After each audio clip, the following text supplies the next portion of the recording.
everybody, welcome back to my channel. In today's video I'm going to show you how to make chili roasted almonds and cinnamon roasted almonds. So for each batch you're going to need 2 cups of almonds. These are raw almonds that have been sprouted.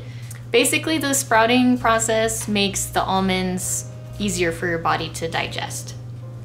So 2 cups of almonds. I have 2 tablespoons of chili lime seasoning that I get from Trader Joe's, half a teaspoon of onion salt, half a teaspoon of cumin, and an 1/8 teaspoon of cayenne. And in the bowl right here I have 1 egg white.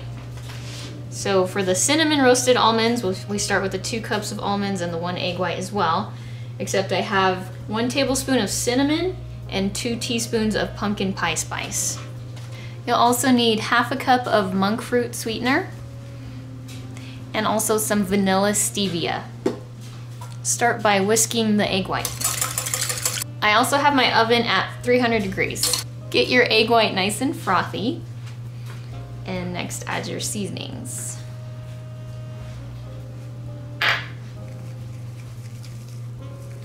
Add in your almonds.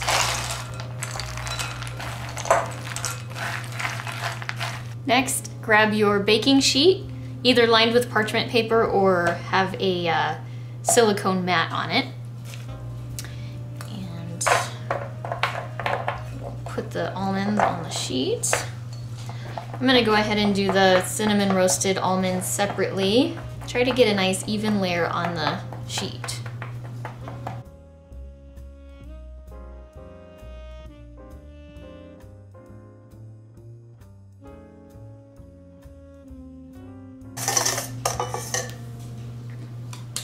Add in your vanilla stevia, just do a couple squirts.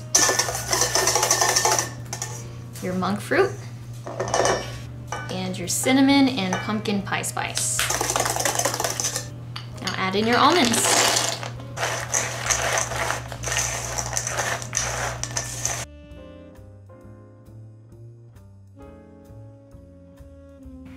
Okay guys, so these are fully cooled. Obviously before you eat them, make sure you let them cool, otherwise they're gonna be kind of chewy. But my husband and I have been kind of munching on them. But they're really good. The chili ones are really savory, got some good chili flavor on them. And then the cinnamon ones are great. They taste just like the ones that you get at an arts and crafts fair. So, but they're keto. And that's it for today's video. If you enjoyed it, please give it a thumbs up. And if you haven't already done so, please subscribe to my channel. I'll see you in the next video.